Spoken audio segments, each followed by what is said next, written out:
So YouTube is back. We are on our way to Oxygen. Greg, client from France, is here, so we're gonna hit a back session. Getting back on YouTube, showing everyone what's going on, what the plans are for this year. Obviously, I've been a bit vacant since Taiwan, but yeah, back to it here, back in Dubai, and now Oxygen's open. We have a new playground, so I'm super excited. I'll tell you a little bit more what's going on about with myself and prep, and let's get to work.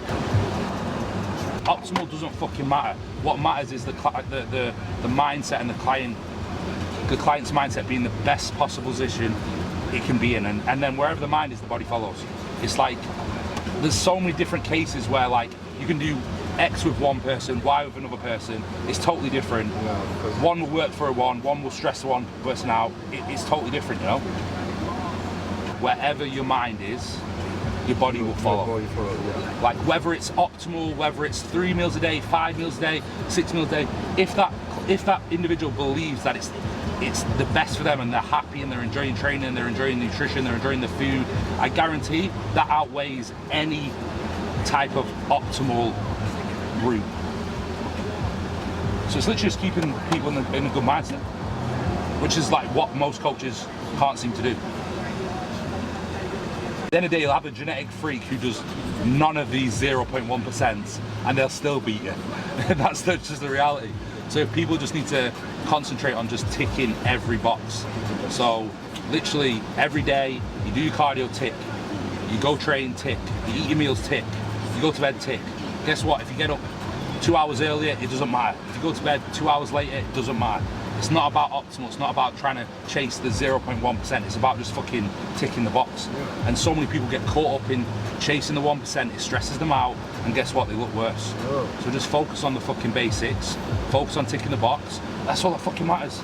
Because you can squeeze an extra 0.1% out of everything, and someone with better genetics who is just super chill and doesn't give a fuck is going to beat you. And that's just how it is. You know what I mean? So just enjoy the process. Enjoy bodybuilding, trust the process, and just fucking tick your boxes. So simple. You're just adding calories on top of calories, so guess what? You're gonna get fat. Whereas like if you're in a depleted state or create a window of opportunity, that's when a cheat meal is gonna be beneficial. Otherwise, you're just putting glycogen on top of glycogen. You know, so it doesn't make sense. You've got in a prep, we're in a calorie deficit. The muscle's depleted, the glycogen's depleted. So we can utilize high calorie influxes to create a metabolic response and almost fill the tank, is what I like to say. But when you're in off season, the tank's already full. So it's like the moment you try to eat more and more food, you're just gonna spill over. So that's why in off season it's better just to replace a meal with a meal out rather than go and have like an all out cheat meal with like a dessert and whatever. Like, because at the end of the day, you're just gonna be in a even bigger calorie surplus and you're gonna get fat. Whereas if you create window of opportunity in a prep, it's a totally different story. It was just like a standard thing. And yet now everyone's so like gets so caught up on blood work that it's like, and I'm not against blood work, I think it's very, very good, but we can kind of read into numbers so much on blood work, and sometimes we don't actually take into account how we feel.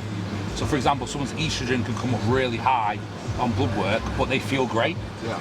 And yet people will look at the blood work and be like, oh no, you're doing that wrong. But guess what, if you feel great, then there's no real issue. You know what I mean? It's if you feel great, then keep on going. Yeah. Just keep doing it. Yeah. Because like back in the day when we first started, it's crazy because we used to take stuff as a standard, but we didn't really know what was going on. Yeah. But sometimes that was in some ways better on our mental state than knowing what's going on, because then you'd be like, oh shit, this isn't right. You know what I mean? I speak to the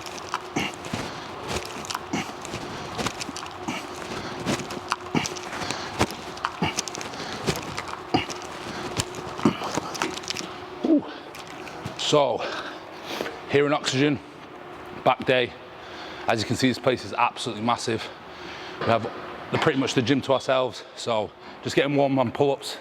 Usually I start with like 4 sets, get my back nice and warm, and then go on to my other movements. So, fire the lats up, get them nice and warm.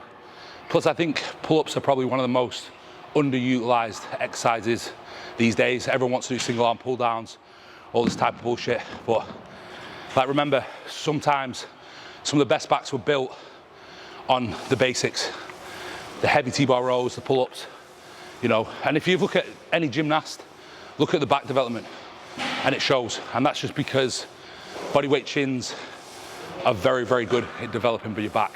So I use them to warm up before I then go into some of my more isolated movements.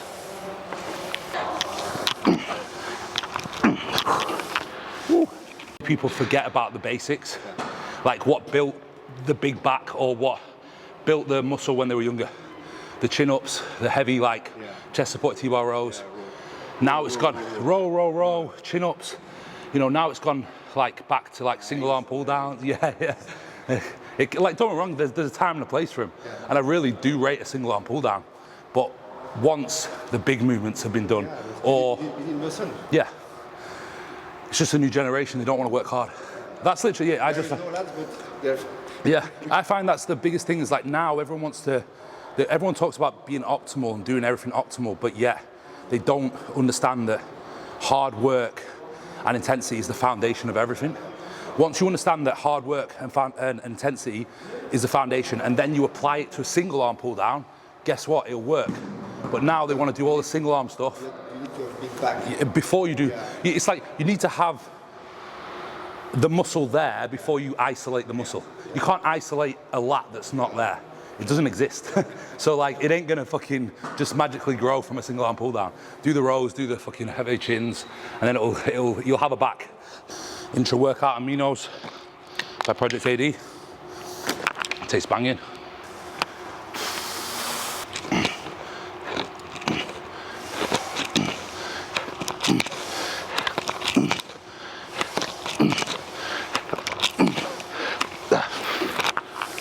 Okay, so first exercise, single arm pull down.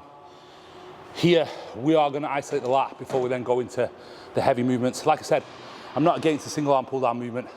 There's a time and a place, but once you've established a good amount of tissue in the back, is when, you know, it's gonna be utilized. So we're gonna start on here, just 3 to 4 sets, 12 to 15 reps, really fire the lats up, and then we're gonna go into the big heavy movements, what build that back thickness. So that's the plan. Just straight sets here. At the moment with my training, I'm just doing a lot of straight sets. The reason being is because when I want to add an intensifier in, I can do. But right now I'm just kind of keeping a control on the volume and not trying to tax the central nervous system too hard. So it's about, you know, training hard as fuck, but not overkilling it.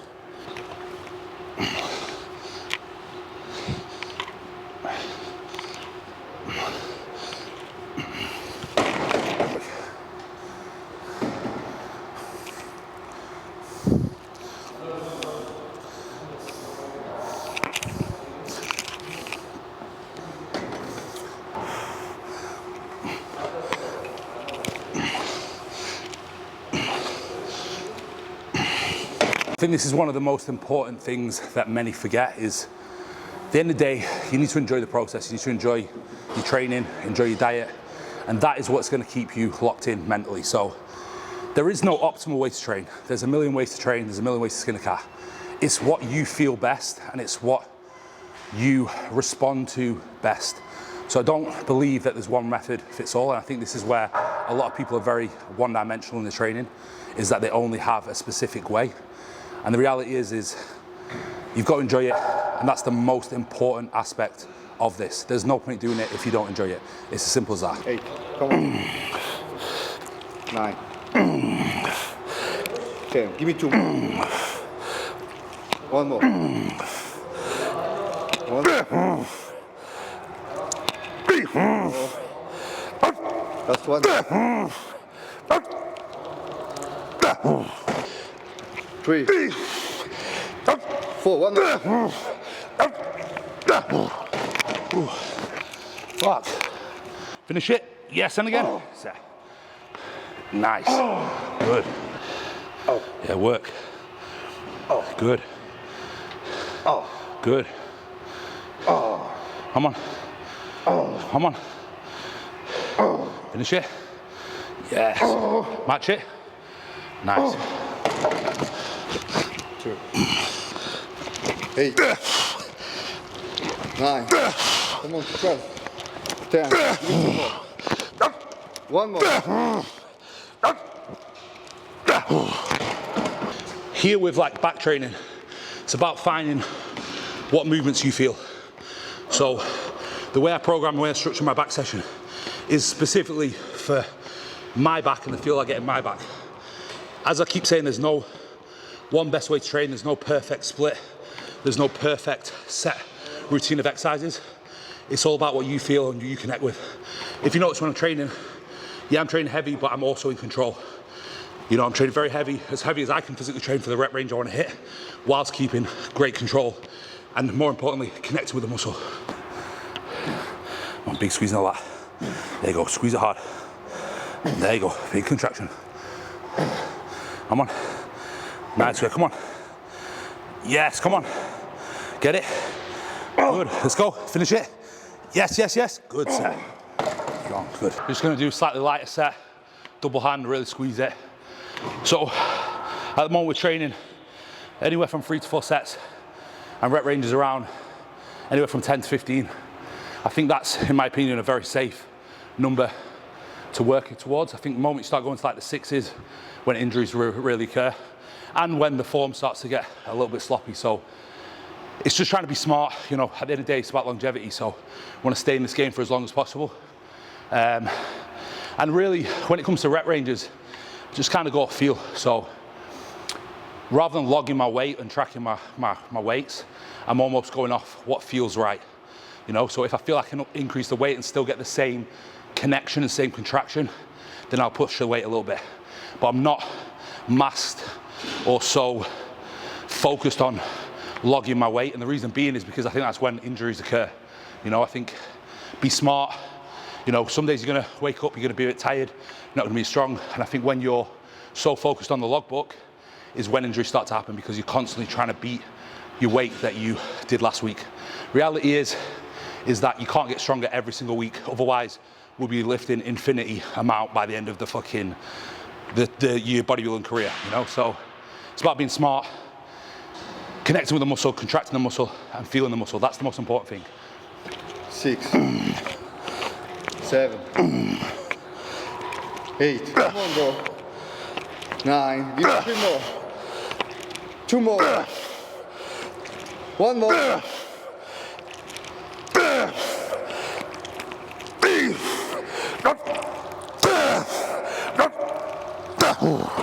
Ooh, fuck, feels nice. Feels nice because the double hand hits like a totally different part to your back. So we obviously went a bit lighter so we can contract the fuck out of it. T-bar row. Now this is probably one of my favorite exercises, and in my opinion, one of the best exercises for building muscle, only because I connect with it, and a lot of the crazy backs were built off big T-bar rows. So I definitely think it's, if you need thickness and density in your back, in my opinion, it's probably one of the best exercises you can do. I mean, most backs were built off this type of shit. So here, again, we're gonna go heavy as possible whilst trying to keep solid form and get connection. Now, I'm in the opinion that weight is relative on a movement like this, but only when you're connecting with the back. You know, if you're just using all biceps, you know, lower the weight. But we're gonna try to run this up as heavy as possible for around 8 to 10 reps to really build that thick, dense tissue in the back, whilst again, contracting it as hard as possible. 1. 2. 4.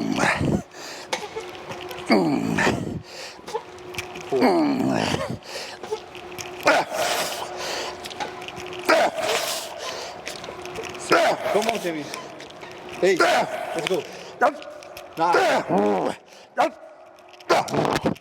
Oh, shit. 1, 2, big stretch in the back, stretch it out. 5, come on. 6, come on, let's go. 7, one more, at least one more. Get it? Oh, yes, good set. Yeah, get a bit of rest between these sets. Main cues when doing this movement, I want to imagine rounding my back across the pad and stretching out the lats. And the way I think about this is, you know, mimic your training to your posing. So you think about doing a lat spread. When you go into lat spread, you're wrapping your lats around the pad, and you're trying to spread the lats as much as possible. Again, when I'm coming up, is a hard contraction in the back whilst trying to keep my chest fixed to the pad. Now, again with this movement, I want to go as heavy as possible, so I am gonna drop my reps to as low as 8 reps. Think about this as a density movement, yeah? Where you're trying to build thick, dense tissue. So the rep ranges can go a little bit lower whilst keeping immaculate form. And just make sure when you're doing these big movements, you're having a little bit more rest, because we want to be able to run this weight up as heavy as possible whilst keeping form. But main key point, wrap the lats around the pad, stretch the lats out, imagine doing a lat spread. That's how I think about it.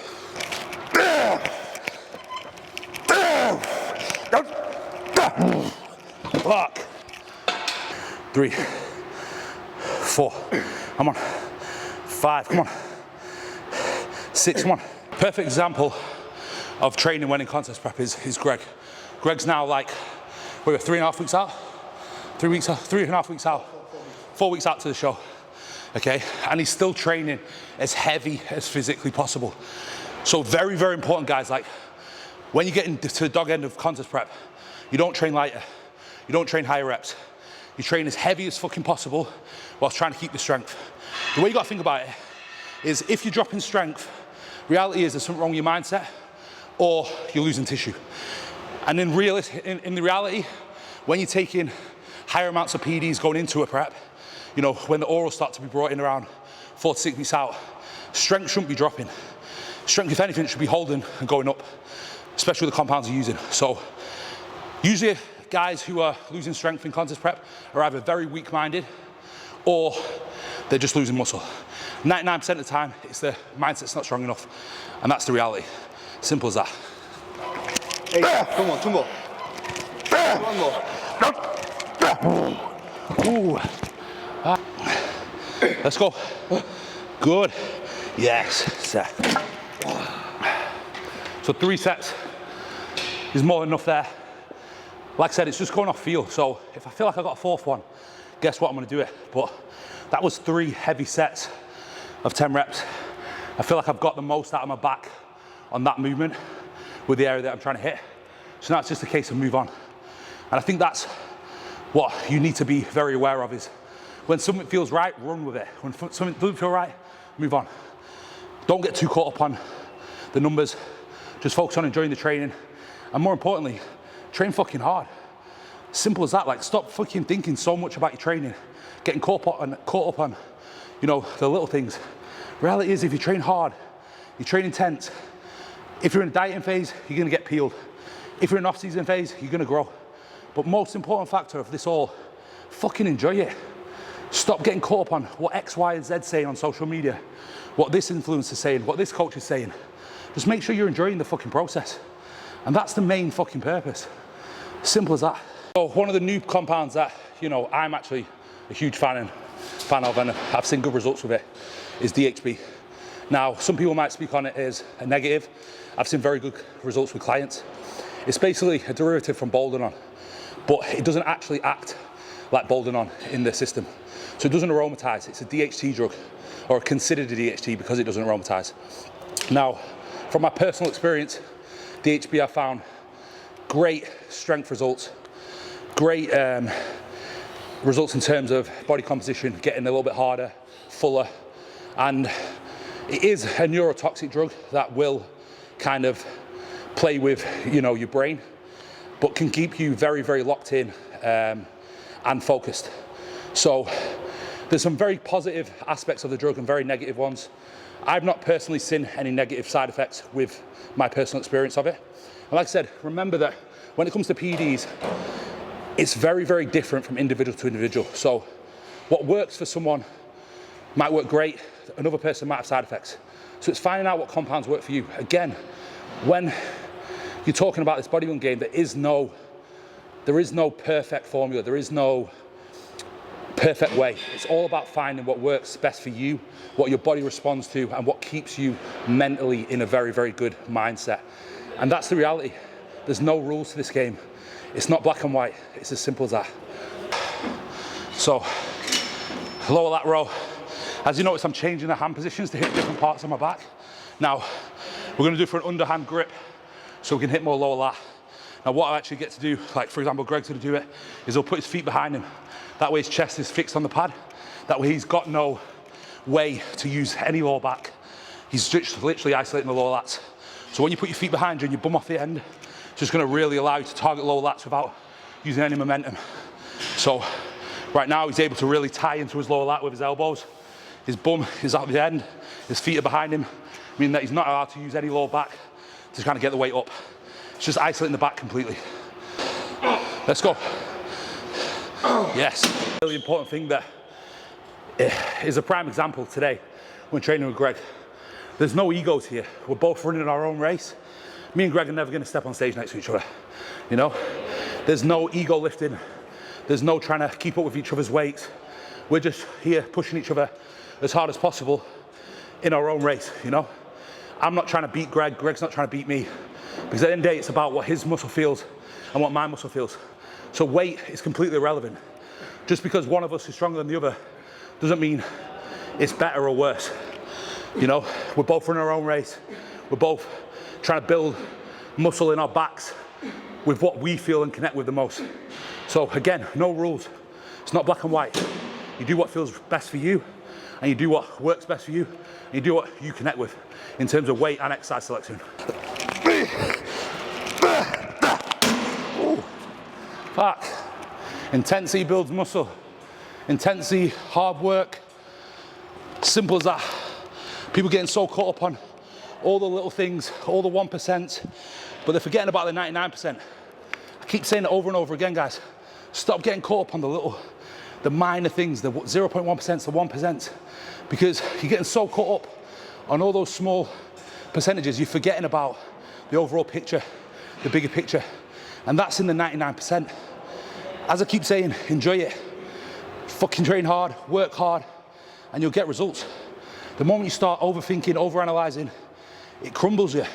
I've been there, I've done that, you know, and I'm realizing that as I get older and get more experience, the basics fucking work.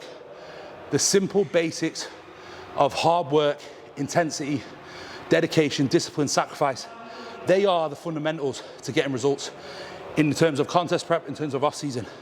Consistency and time is what brings results. So stop getting caught up in all the bullshit. The pure, like, machine that's made for the new generation is this machine. It's literally a single arm pull down machine. Now, this would not exist 20 years ago or 10 years ago. Like, all this bullshit just wouldn't exist. You know, everyone was built off fucking plate loaded rows, dumbbells. Now we have a fucking machine made for everything. But this needs to bin in this machine, in my personal opinion. Bin this fucking machine, stick with this machine or this T-bar. No. Yeah, 5 more. 1, 2, 3.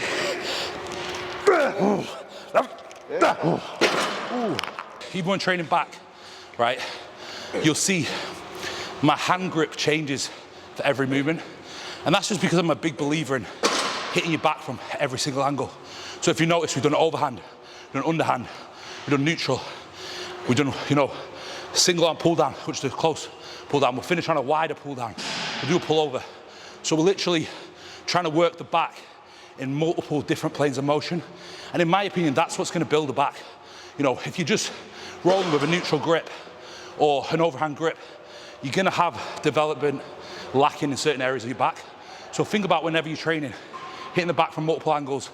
It's a big fucking muscle, guys, so it can take a pounding, it can take a battering, but it also needs to be hit from different angles, you know, different stimulus. And again, main concept, train hard, train intense, and go after it. It's like no fucking body fat left. 7, 1 more. Sign up with Jamie DeRigo Fitness. Sign with Just Deliver Results, and you'll let you know the secret.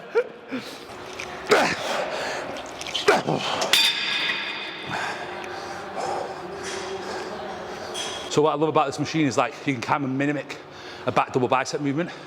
So really focus on, you know, working the lats And that's what I try to do when I'm training, is think about my posing on stage. I think it's very, very important that you almost like mimic your posing on stage when you're doing a movement, because it's going to transition to the stage. So contracting it hard as fuck, as if you're like squeezing a back double, you know, and really allowing your lats to like open up. Again, when you're training, always think about posing, and that's going to always show on stage because you're contracting the muscles if you're posing on stage.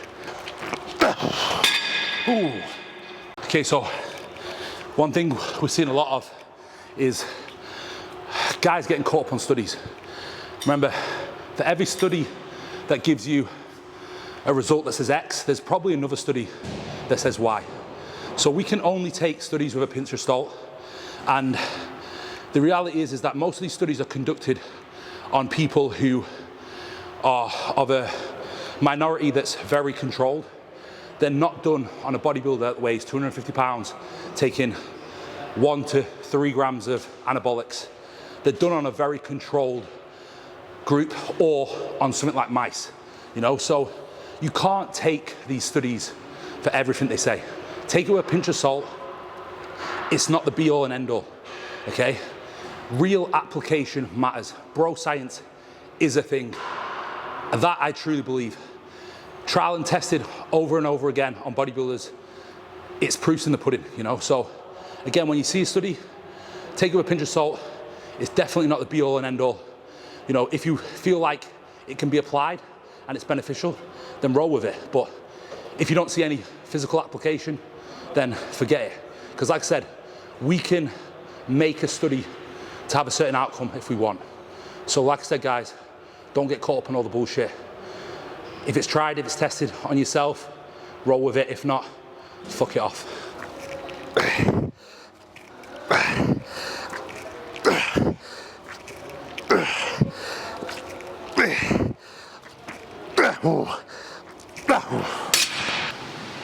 Yeah.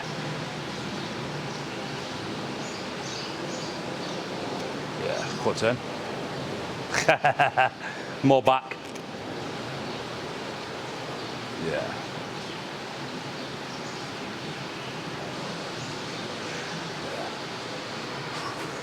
There's fucking not much on you now. It's just literally some sub-Q.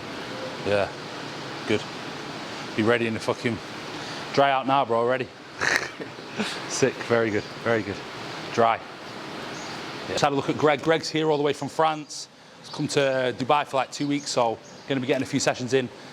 Like I said, one thing I do is pride myself in client communication. And guys, like, if you're one of my clients and you want to come to Dubai and train with me, I ain't going to charge you to train, you know? Like, people like saying, how much you charge for one-on-one sessions? Like, I don't. You're my client. I'm here to look after you. I'm here to bring the best out of you. You know what I mean? So you're more than welcome to jump in my sessions and we train together. You know, I'm not one of these coaches who's just trying to rinse you for your fucking money. Like, at the end of the day, I want you to be the best version of you, and I'm going to push you in every way possible to be the absolute best version of yourself. So, you know, for me, I want to see you win just as bad as you want to win. So Greg's out here. He's come all the way from France, 2 weeks in Dubai. We're going to get a few sessions in together, and he's looking pretty wild. So watch out for this guy. We're going to get another pro card. You know.